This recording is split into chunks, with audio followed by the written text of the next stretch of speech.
The following is a Srimad Bhagavatam class, Canto 1, Chapter 1, Text 3, given by Sri Dayananda Das Goswami on January 20th, 1990, in Los Angeles, California. Om Namo Bhagavate Vasudevaya.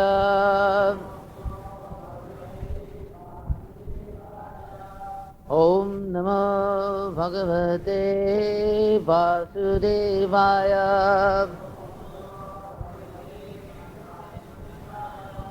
Om Namo Bhagavate Vasudevaya.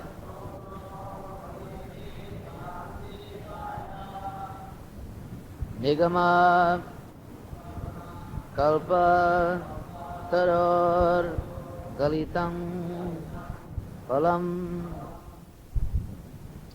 Shuka Mukhat Amrita Drava Sanyutam Pibata Bhagavatam Rasam Alayam Muhur Aho Rasika Bhuvi Bhavuka Nigama Kalpataror Galitang Phalam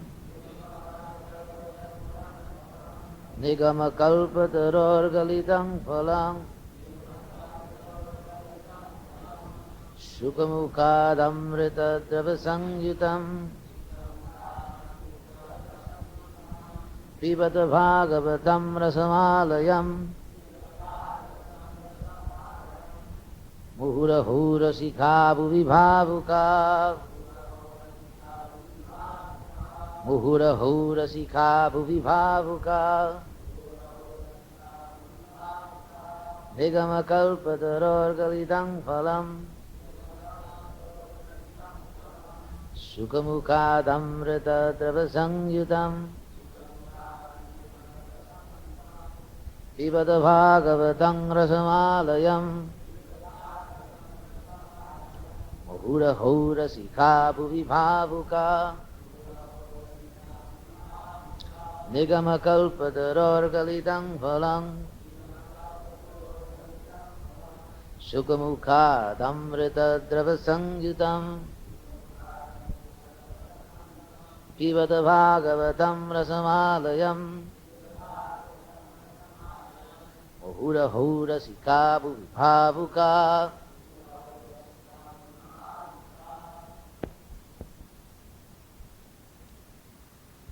So, Srila Prabhupada's translation and purport is as follows. Nigama, the Vedic literatures, Kalpataro, the desire tree, Galitam, fully matured, Phalam, fruit, Shuka. Srila Sukadeva Goswami, the original speaker of Srimad Bhagavatam, Ukhat, from the lips of Amrita. Nectar, Drava, semi-solid and soft and therefore easily swallowable. Sangyutam, perfect in all respects. Vibhata, do relish it. Bhagavatam, the book dealing in the science of the eternal relation with the Lord. Rasam, juice, that which is relishable. Alayam, until liberation, or even in a liberated condition. Muhu, always. Aho, oh. Rasika, those who are full in the knowledge of mellows. Bhuvi, on the earth. Bhavuka, expert and thoughtful. Translation, please repeat. O expert and thoughtful men,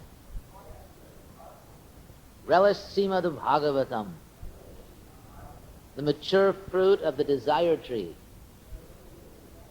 of Vedic literatures. It emanated from the lips of Sri Sukadeva Goswami. Therefore, this fruit has become even more tasteful. Although its nectarian juice was already relishable for all,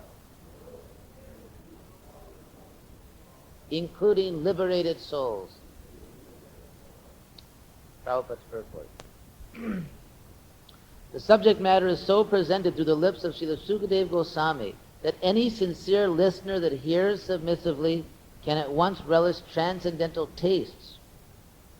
This is an amazing thing. Any sincere listener that hears submissively can at once relish transcendental taste. which are distinct from the perverted tastes of the material world.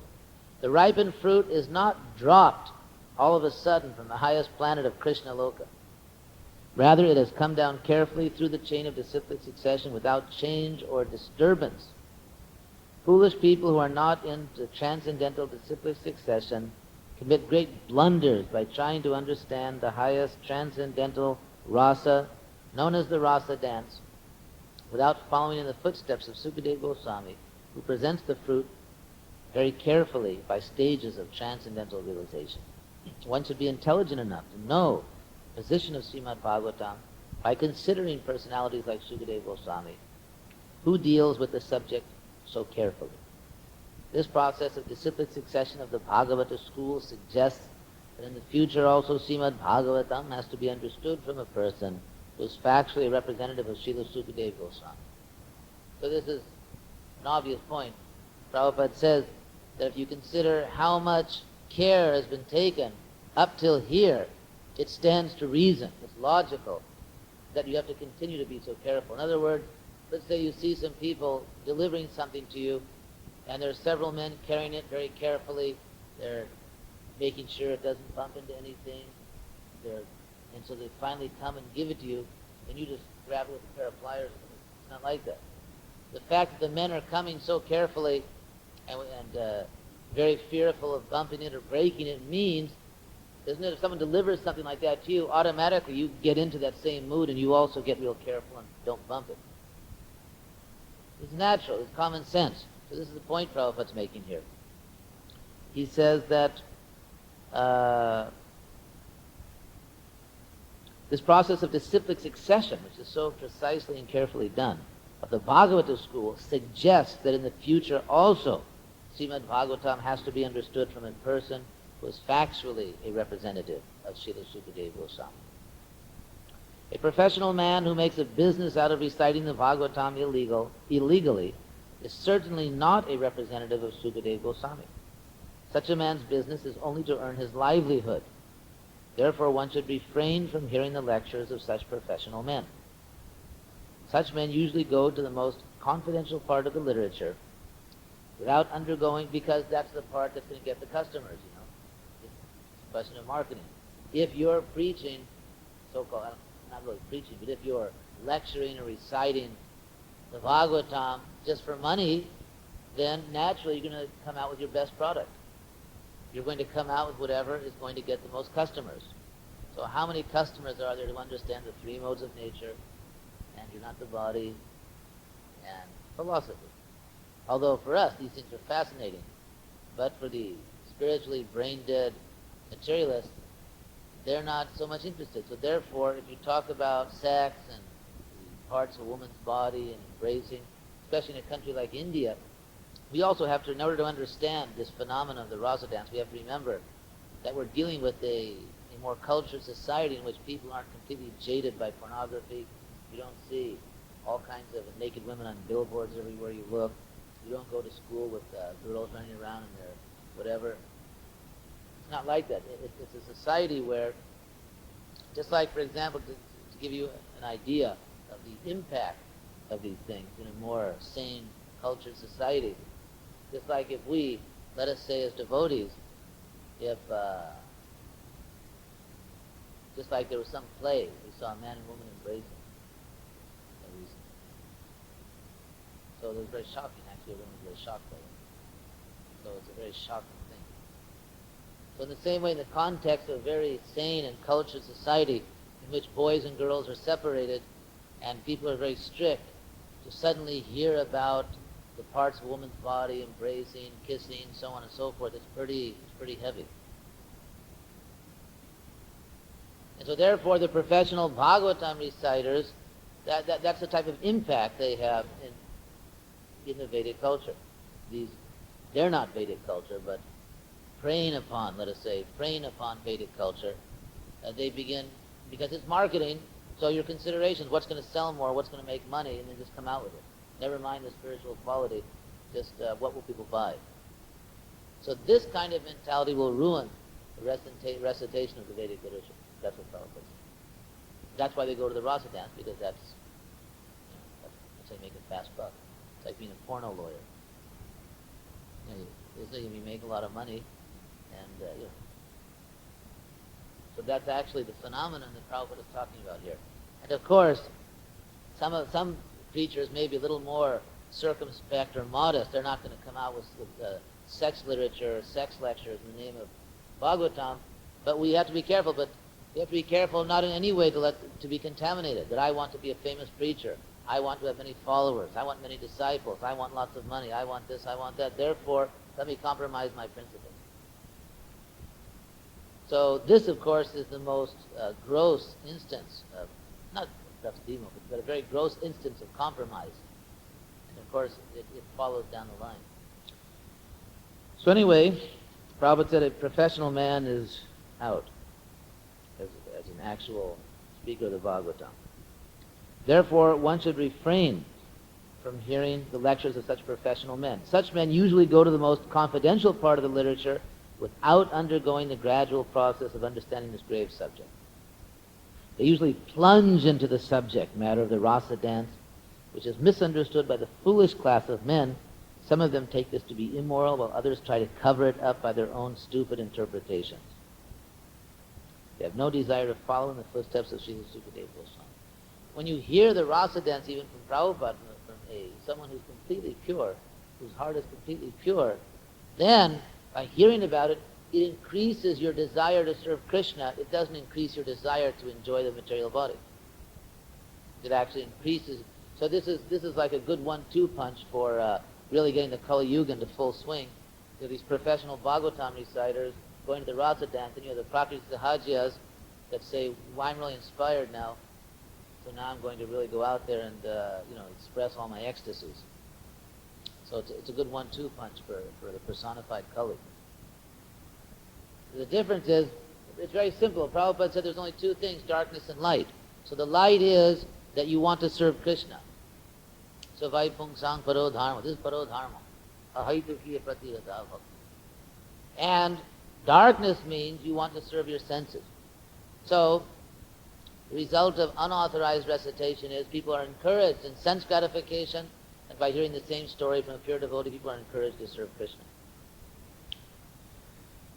One should conclude, therefore, that the serious student of the rasa should receive the message of Bhagavatam in the chain of disciplic succession from Srila Sukadeva Goswami, who describes the Bhagavatam from its very beginning, and not whimsically to satisfy the mundaner who has very little knowledge in transcendental science. Srimad Bhagavatam is so carefully presented that a sincere and serious person can at once enjoy the ripened fruit of Vedic knowledge simply by drinking the nectarian juice through the mouth of Sukadeva Goswami or his bona fide representatives. So imagine if you went out into the street and suddenly you saw a wagon, someone had all the first-class fruit, mangoes, bananas, papayas, avocados, if you should technically say. Anyway, all these beautiful fruits, first class, and just giving them out. Just giving them out. You take as much as you like. Who wouldn't take? So here is the most delicious fruit. That's the point. Prabhupada is so kind, he's giving it out. Jewish representatives giving out all these fruits. This is Sankirtan. Sankirtan means going out and simply giving out fruits to everyone. Very delicious fruits, and everyone can enjoy. This Bhagavatam is so nice that when it's heard from, as Prabhupada is a bona fide representative of Sukadeva Goswami, immediately you can taste it. Imagine a person who is degraded, well, just a person who's born in this age. That means degraded. So, born in this age of Kali, very materialistic, no knowledge. Like Prabhupada used to say, these boys and girls had never even heard the word Krishna before. So, in a very short time, in a few moments, they're actually relishing, they're actually feeling spiritual emotions. Sometimes the issue comes up, well, these devotees in ISKCON, they don't actually experience Krishna. But actually here it says that even neophyte, even anyone, he just submissively hears, experiences transcendental rasa. That's actually what it says. Experiences rasa, just by reading Prabhupada's books. That's the statement. So it's very nice. Nigama means the Vedic literature. Nigama kalpataru, vancha kalpataru vyascha. Vaishnava, person Bhagavat is also Kalpataru. So kalpa in Sanskrit means arranging, providing, arranging. And taru, tree. So kalpataru, the tree which arranges everything, or provides everything. So vancha, to fulfill your vancha, your desire. Vancha means desire. Vancha kalpatarubhyascha kripa sindhubhya ivacha patitanang pavanebhyo vaishnavebhyo namo namaha. So here the nigama kalpataror. The Vedic literature is kalpataru, desire tree, but here is galitang phalang, mature fruit. Just like we have a fig tree here, you know, which never doesn't give good fig by Krishna's arrangement because they put an outdoor murti of Lord Kalki. So if it gave good fruit, it would be covered with trees, the murti would be defiled. But anyway, so if you have a tree, so if a tree is growing and it doesn't give the sweet fruit, then no one cares for it. It's like, isn't it? There's some tree, it doesn't give good fruit. No one cares for that tree. No one feels affection for that tree. And if you have a tree which is giving nice fruits, everyone likes that tree. Isn't it? Isn't it practical? You have a tree in your yard giving big, beautiful fruit. You have some affection for that tree. You love that tree. So here, the Nigama Kalpataror, the desire tree of all the Vedic knowledge, which it's like the cosmic version of the Sears catalog. Just like there's a big, isn't it these big, what do they have, these big hyper stores they're called now? Hyper, these stores they have now? Super duper. Anyway, like these big stores, they have everything. You go under one roof and you buy everything. So this, or you catalog, now everything's mail, you can buy anything by mail, even Krishna. You can get Krishna by mail. So this is like the supreme shopping catalog. The Vedic literature's got everything. It's got every conceivable product. But here's the fruit of that tree, that desire tree. Nigama kalpataror galitang phalang shukamukhat. Here, of course, the famous metaphor, beautiful metaphor, that is coming from the lips of the shuka, the parrot. Amrita drava sangyutam. And amrita, this word, of course, mrita means dead. And amrita means undying, immortal, nectar. Nectar, the demigods drink nectar to become immortal. So there's no difference between eternal life and actual nectar. Even merged into the impersonal Brahman, this is not actually eternal life because it is said, Arutya krichena parang padang tatak patanti yatha. One falls down again. So real eternal life and spiritual bliss is all the same thing, Krishna consciousness. So drava, it's flowing, just like sometimes a fruit, you pick it up and the juice is already running out, isn't it? That's the word drava. It means the juice is running out. Prabhupada says easily swallowable. We use that term commonly in English, that's hard to swallow, or the opposite is that's easy to swallow. But this is drava, the juice is flowing out of it already, sangyutam. Sukamukhara amrita drava sangyutam pibata bhagavatam. Pibata. This is an address. It means second person plural in Sanskrit. All of you drink pibata. Pibata bhagavatam. All of you drink the bhagavatam. Rasam. This is bhagavata rasa. People go to India to buy, so they get so many rasa. But this is the real rasa. Pibata bhagavatam rasam, which means drink the juice or the nectar of Krishna consciousness. Because bhagavatam means relating to Bhagavan, Krishna's through Bhagavan Sayam. So bhagavatam means relating to Krishna. So drink the nectar of Krishna consciousness. That's the statement. Which is the Srimad Bhagavatam. Pibata bhagavatam rasam alayam. Loya, this word loya in Sanskrit means merging or annihilation. And it refers to the moment at which the body merges back into the material elements. This is a technical process described throughout the Bhagavatam in many sections, where the yogi merges the material elements back into the nature from which they've come, whence they've come. And this word here means up to, or until. So alayam, up to the point and even after. The point of the material elements merging. Pralaya, just like the word pralaya. So alayam, even up to the point of giving up your material body, and after that, you have to relish it. Pibata Prabhupada translates this until liberation, or even in a liberated condition. Because for a devotee, laya or pralaya, giving up this body means going back to Godhead. So, alayam, up to that point, and even after that. Pibata Bhagavatam rasamalayam muhuraho rasika bhuvi bhavuka. So here he says, Pibata, all of you. So here he's addressing the rasikas and the bhavukas. Rasika means, of course, one who knows how to really enjoy life. In the material world, people like to give the image, like, I know how to enjoy, I know where it's at, isn't it? I know what's happening. But they don't know. They're actually asses and hogs, according to the Bhagavatam. But this is the real enjoyment. This is really what's happening in town, is Mangal Arati and chanting your round, the Bhagavatam class, and going on Sankirtan. This is really what's going on in town. Like they have those announcements, what's happening in town tonight. This is really what's going on in town. Krishna consciousness. So Rasika means one who knows how to relish these things. And Bhavuka, as Prabhupada explains, expert and thoughtful. These are the two things which are admired in people, to know how to do things practically and to be a good brain. Isn't it? Rajarshi. Expert means very practical, he knows how to do everything, and thoughtful. So this is Bhavuka. In other words, the most expert people, the most intelligent people, who actually know what real pleasure is, they should drink this Bhagavata Rasa. That's the point. So, any questions on this point?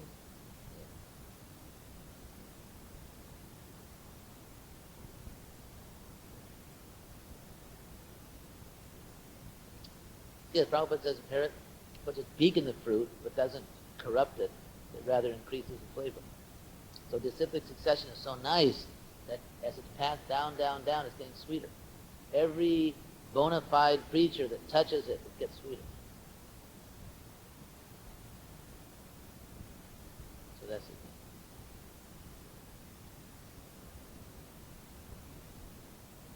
That's another use of the word parrot. Parrot means mindlessly repeats.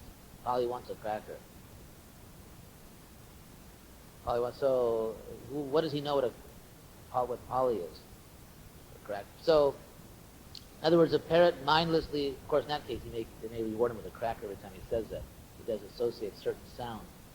But there's no actual comprehension of the word. So, parroting means, it's a common word, parroting. It means you repeat something, but you don't know what you're saying, you're just parroting. That's another use.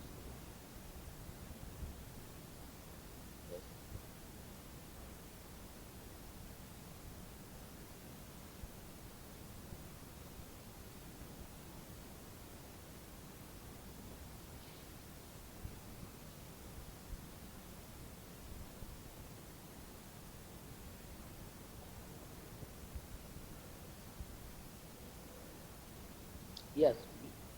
Yeah, because he knew that he felt that he could leave this world any moment and that it was absolutely essential to present Krishna Lila. The Prabhupada is so powerful, he could put 9 cantos into his commentaries. This is Prabhupada. And actually we find that by reading the Krishna book, the effect is there.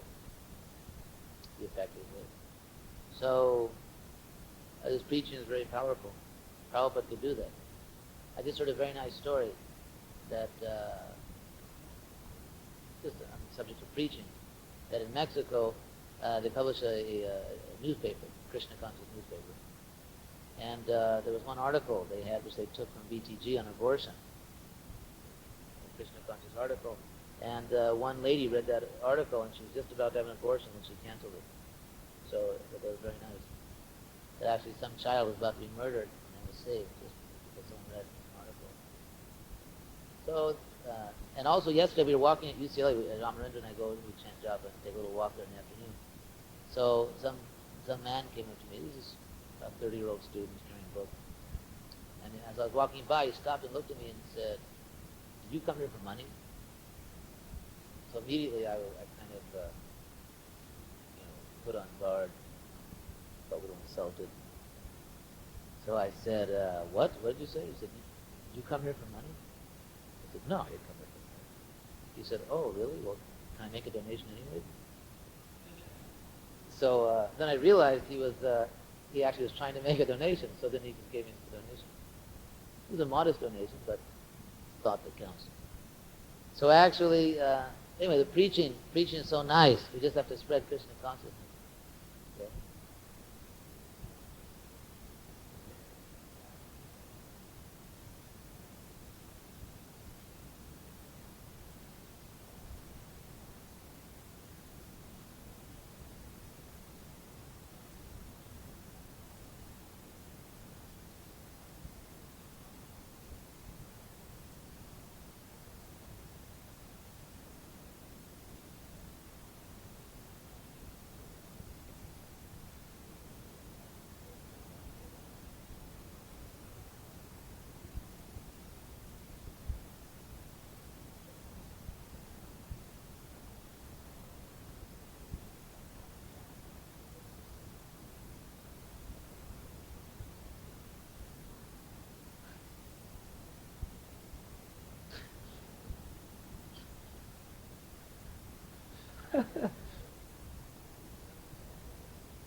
Yes, it's a very interesting point, because actually a pure devotee is experiencing Krishna, and he puts that experience into the words. You hear the songs of Narottam Das Thakur. It's simple Bengali language, very simple, but you try to write a song like that. It just doesn't have the same effect. It just doesn't, not the same. Why? Because they're actually investing their potency into it. So Krishna says, you must learn this, tadvidhi pranipati, you must learn this through the devotee. You have to become the devotee of my devotee. Therefore, the verses themselves, without the devotee's power, it's like a description. That's why all the scholars, they read it and they don't have the slightest idea what it means. But when the devotee, a pure devotee, puts his love for Krishna into the explanation, then the flavor actually becomes manifest. So, very nice. Krishna says, if you claim to be my devotee, you're not, but if you claim to be a devotee of my devotee. Similarly, if you claim that you understand Bhagavad Gita, that's bogus. But if you claim, I understand Bhagavad Gita through parampara, as Krishna says, evam parampara praptam, imam, then you can understand. So, stop here. All glory to Srila Prabhupada.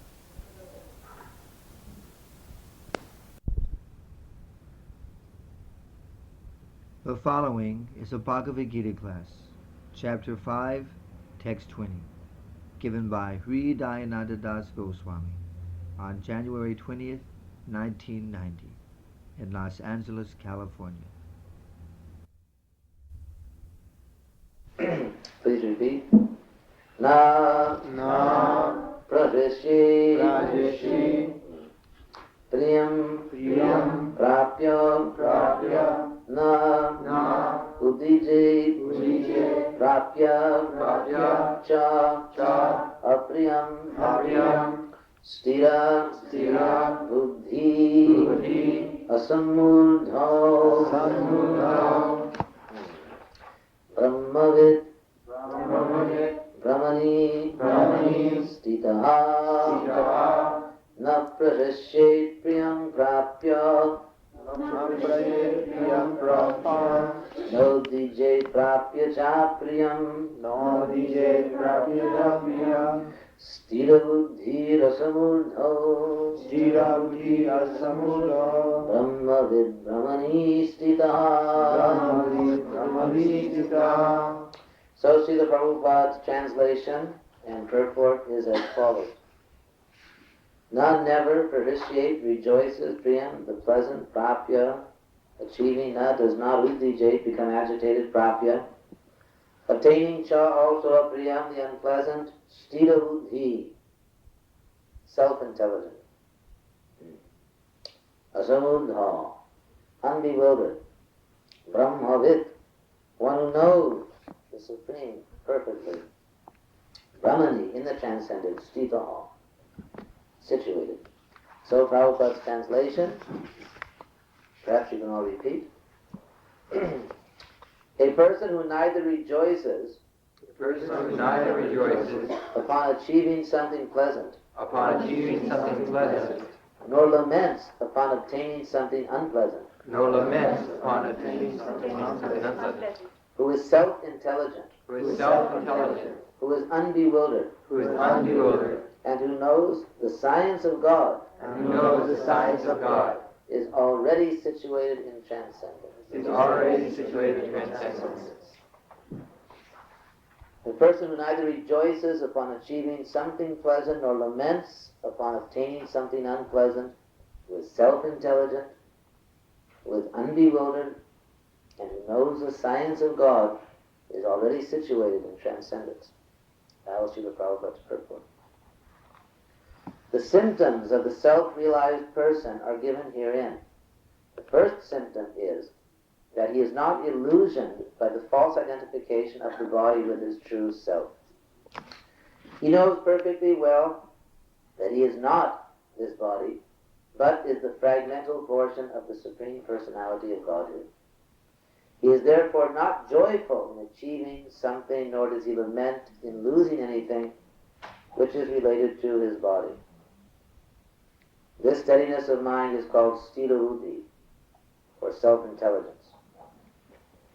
He is therefore never bewildered by mistaking the gross body for the soul, nor does he accept the body as permanent and disregard the the existence of the soul.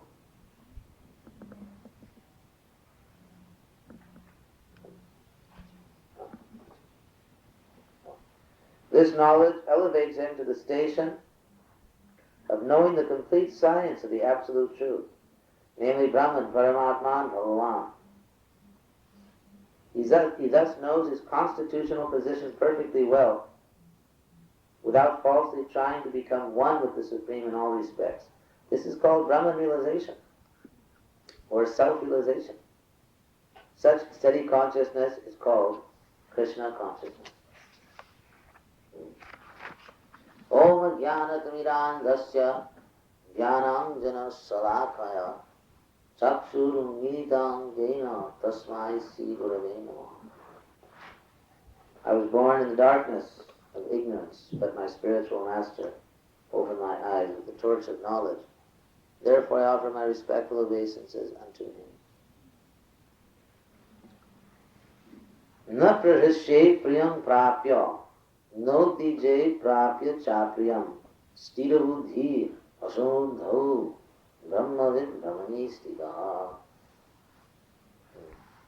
So, this is very nice. Lord Krishna is most intelligent. Therefore, he can explain the entire philosophy of life in a few words. So, there are two things, priya and apriya. Pleasant and unpleasant, that which we like, that which we don't like. This is called priya and apriya.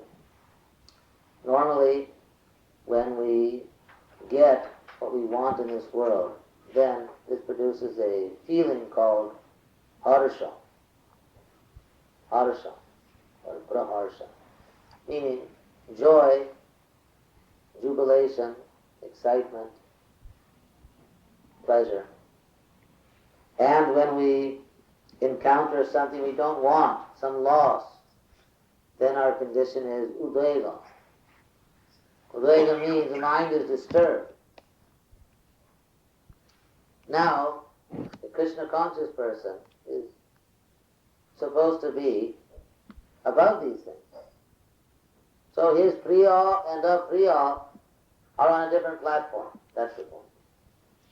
But the individual soul can never give up priya and apriya. In other words, something will always be dear, something will always be repulsive. But when your priya and apriya are on the spiritual platform, in other words, in terms of spiritual values, this is Krishna consciousness. Priya, or the devotee, is Krishna himself. This is actually priya. Krishna is actually priya. Krishna is actually the object of our love. But because we have forgotten Krishna, as Bhaktivinoda Thakur says in his song, Bhuliya tomare samsari asya peye nana vidhavyatha. Bhaktivinoda Thakur says that Bhuliya in Bengali, forgetting, Bhuliya tomare, by forgetting you, samsari asya, I came to this material world, peye, Peye means I achieved. Everyone nowadays is interested in achievement, isn't it? Everyone wants to get his certificates on the wall. I sold more bicycles. I climbed a higher mountain. I did this. Anyway, there's so many things nowadays. So, everyone wants his certificate of achievement. But Bhaktivinoda Thakur says that by coming to this world and forgetting Krishna, my achievement, Peye nana vidha vyatha. My achievement was all different kinds of pain and suffering. This is my achievement.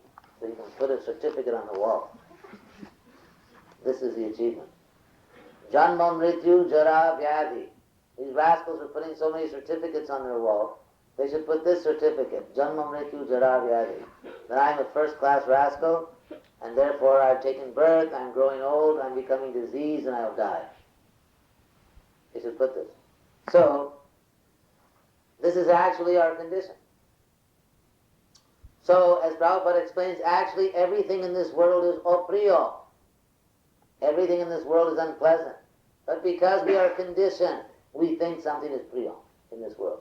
It's like, for example, Prabhupada gave a nice example. Someone's in the hospital, his body is in traction, he's suffering in so many ways. Maybe he thought he was going to enjoy a skiing trip. It didn't work out. Anyway, so he's in traction, he's suffering in so many ways. And then friend comes in, how are you doing? All right. I'm all right. His body's all broken. So his body's in pain. Just like, let's say, let's say someone has broken their leg. It's in very much pain. So it hurts. So he goes to the doctor. He gets a shot. It hurts a little less. He thinks, oh, this is very nice. This is very nice. Now it hurts a little less. Or now I can limp. Before I couldn't limp. Now I can limp. Or I got a more comfortable cast put on. Or my sentence was reduced to 5 years. In this way. Just like someone commits a crime, he's going to be sentenced to 20 years in jail, then they give him 3 years, so he thinks this is ecstasy. 3 years in jail is ecstasy. So, actually, if you think about it, in that way, we are spirit soul.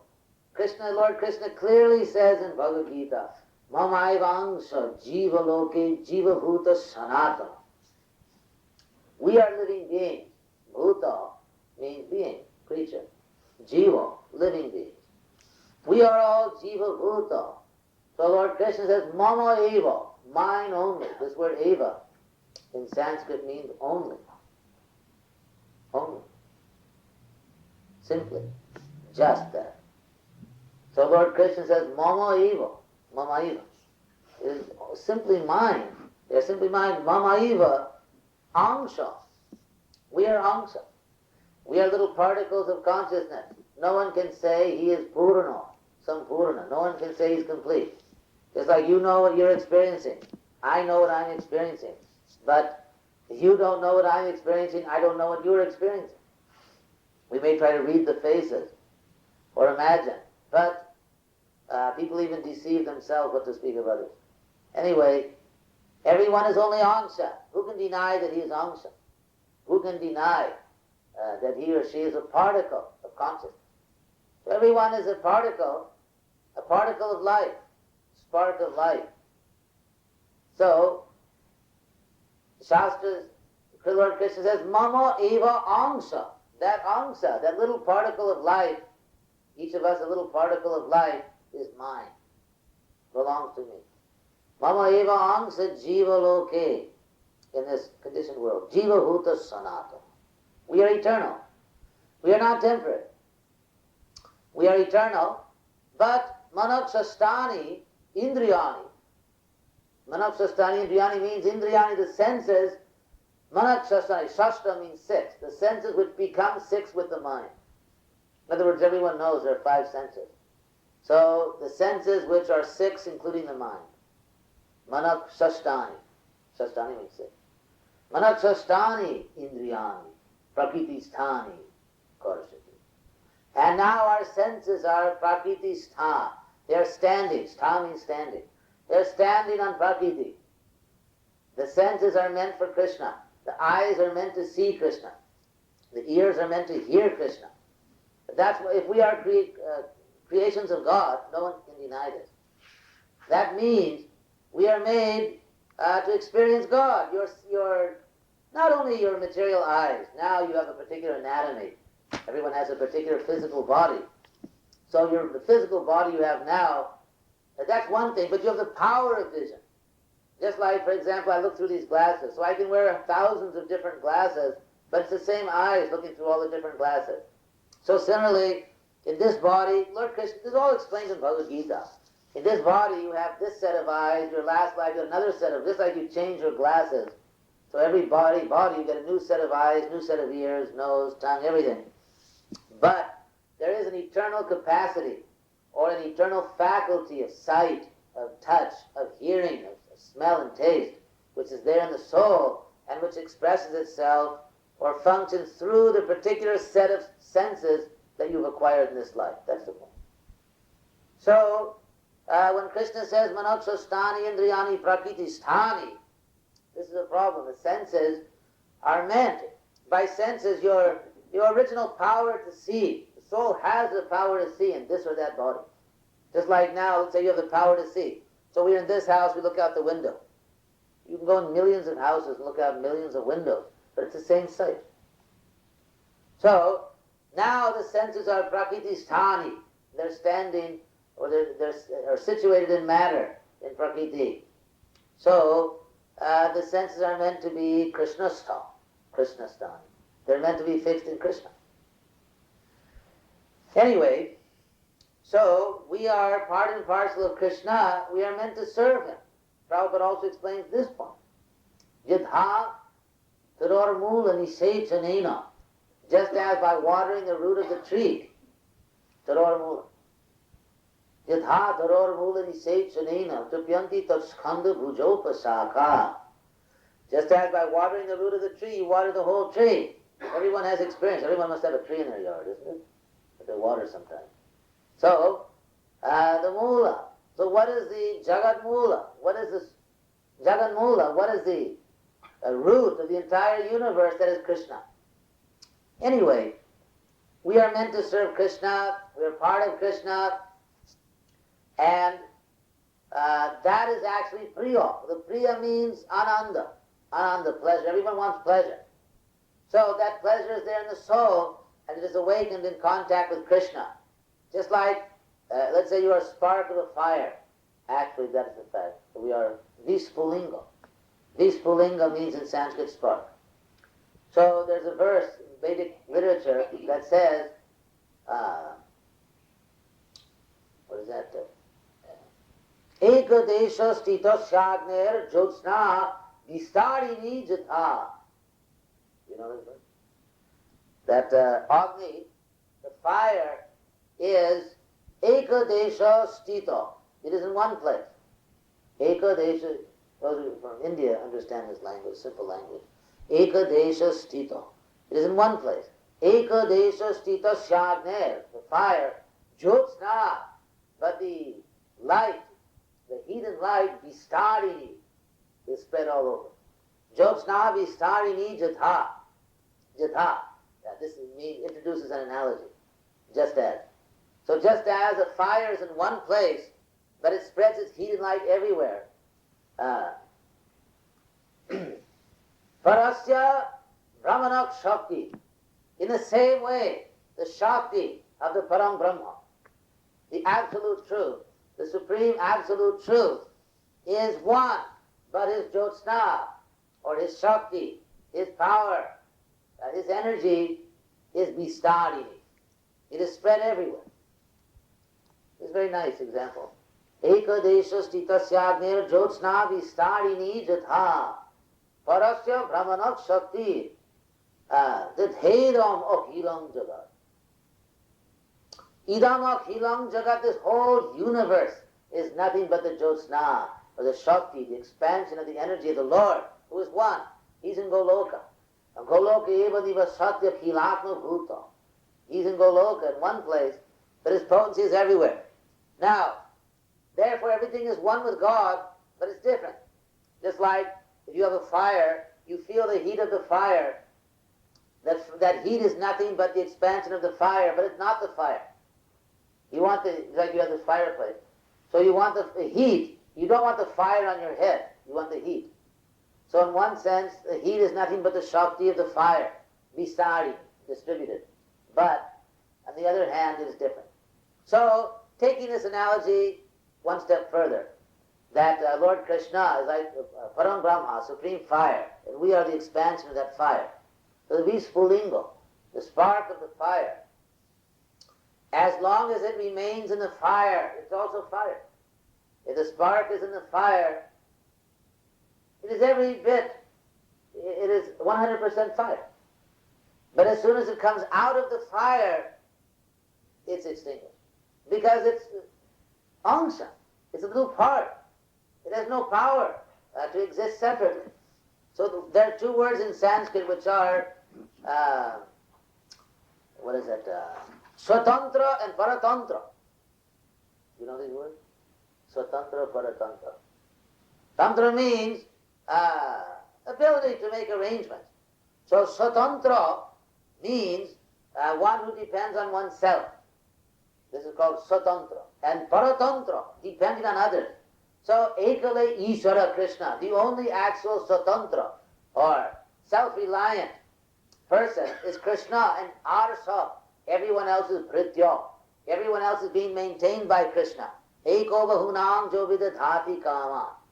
These are all same thing being stated from different angles of vision. Anyway, so we are the spark. Material life means the spark has come out of the fire. Now, we are Satchidananda. We are eternal. We are conscious. We have knowledge and Ananda. We are Anandamaya, full of pleasure. But at the present time, because we are the spark that has fallen out of the fire, we have become Asat, Achit, and Nirananda. That is our present condition. Otherwise, why is everyone working hard like an ass in this world? Going up and down these freeways, like little, whatever they call it, they've given the term rat race. Isn't it? The Karmis themselves have given this title to their lifestyle. They call it rat race. They have other terms. What do they call it? Working like a dog. Anyway, these are...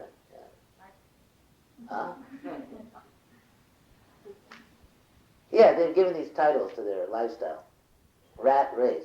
So, using their own term, we can say they're running up and down the freeways like rats. So, all these hospitals, everywhere's a hospital, isn't it, nowadays? People think this is progress, that they don't realize that more and more hospitals means everyone is sick. They think, oh, nice, beautiful hospital building is prestigious. So, what is the meaning of hospital? What is the meaning of all this health care? Meaning is that you are trying to be sat. You are trying to be eternal. Otherwise, what is all of this? Blue Cross, Blue Shield, this, whatever. This means you are trying to exist and failing. Because actually no one succeeds in existing in this body. So we are trying to be sat. Why so many bookstores, universities, science, research? We are trying to become Chinmaya. We are trying to be Chinmaya. We are trying to get knowledge and also failing. After 2,500 years, approximately, of Western philosophy, they come to the conclusion that we have to rethink everything. Let's start over and examine what language means. These fools don't even know. A child in school knows what language means, but they don't know. This is modern philosophy. Anyway, without going into this, absurd lack of common sense which characterizes Western so-called philosophy. There's so much science, so much sociology, and you may get shot by a gang member walking down the street after a few hundred years of sociology. So much psychology, and there's more and more mental disease, stress, anxiety, emotional problems, divorce. People don't even have the power to tolerate each other, probably because of the influence of psychology. So, psychology, sociology, there's no knowledge. You go to the biggest scholar, the chairman at Harvard, Yale, Berkeley, anywhere, Stanford, ask the chairman of the philosophy department, who are you? And then, put on your seatbelt, get ready for a bunch of double talk. They can't answer. They can't answer. They can't answer a simple question. Who are you? They can't answer that question. He's a PhD. He's a great philosopher. He's a great scholar. He doesn't know what he is. This is Kali Yuga. This type of absurdity is Kali Yuga. So they're trying to become Chinmaya. They're also failing. They can neither exist nor get knowledge, and Anand, what to speak of pleasure? Trying unprecedented endeavors to get pleasure, and it's failing also. These modern cities are a great testimony. They say it all. They say a picture's worth 1,000 words. So these cities are worth millions of words as far as testimony to this great attempt to get pleasure without God. People don't know if they'll be shot. They bolt their doors, get caught in traffic jams. There's no air to breathe. This is the result of a couple hundred years of organized industrial attempt to make life enjoyable. So anyway, that's because the spark outside the fire cannot be fire. It must go back to the fire. In the same way, as soon as we become connected to Krishna, immediately we become Sat, we become Chit, we become Ananda, Maya. We have eternal life, knowledge and pleasure. A simple process to put the spark back in the fire. So in Sanskrit, this process of putting the spark back in the fire, there's a very simple word, yoga. This is yoga. Yoga means connection. Yoga doesn't mean to go to a gymnasium and make your body beautiful or whatever. Actually, yoga means connection to God. So, what is that connection? What is it? Is it an electrical connection, a chemical connection? Is it magnetic? Is it psychological? What is the connection with God? The connection is love. Just like, let us say, the father and his children. What is the connection? There's no physical connection. They're not tied together by ropes. They're not Siamese twins. So what is the connection between the father and his children? Is it a question of love? As long as a father sees a child, that this is my child, and as long as a child sees that this is my father, and as long as there's some affection, then there's sambandha, there's relationship. So the whole connection with God is based on his love. This is called bhakti. So bhakti yoga is the perfection of life, because without yoga there is nothing. In other words, if the spark, until the spark goes back in the fire, there's nothing. There's no knowledge, there's no existence, there's no happiness. So the point is yoga. Now what is the yoga? That yoga is bhakti. You think your connection with God, you go to heaven, then God is sitting there in some yoga posture, in a yoga gym, in a yoga studio, and you sit there with him, and you, is that what's going on there? Is that Vaikuntha? Or do you think you go to the spiritual world just to check a bunch of books out of the Vaikuntha library and begin writing your own philosophy there? So these are not spiritual processes ultimately, in and of themselves. Spiritual process means bhakti. You love God. Just like if you go to your father and you tell him, I'm a PhD, I'm a rich man, I'm this and that, but you have no love for your father. Is he satisfied? Huh? You're a father? If the father sees a child, there's no love for the father. He doesn't care about the father, but he has this and that so-called degree or position. Is the father satisfied? There's no satisfaction. So we cannot satisfy God just by showing off, I did this, I did that. This is my philosophy, this is my yoga practice. We have to love Krishna. The father wants to see the love of the child. So Bhakti Yoga. Bhakti Yoga is not simply a process. It is the constitutional, eternal position of the living entity. It is actually the eternal nature of the soul to render Bhakti Yoga.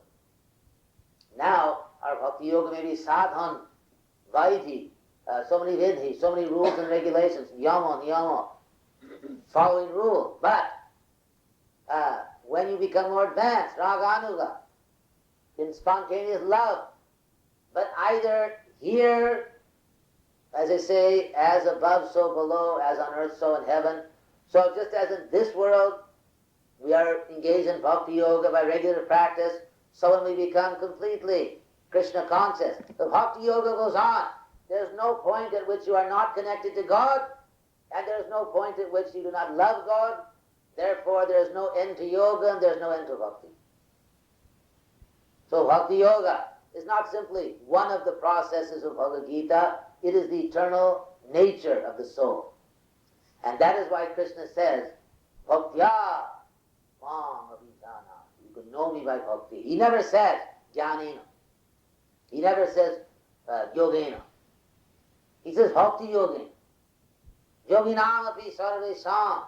Of all the yogis, madgatina dhanatmana sadhavan bhajati duvam sami yuktatamo mata. This is yuktatama. This is actual yoga.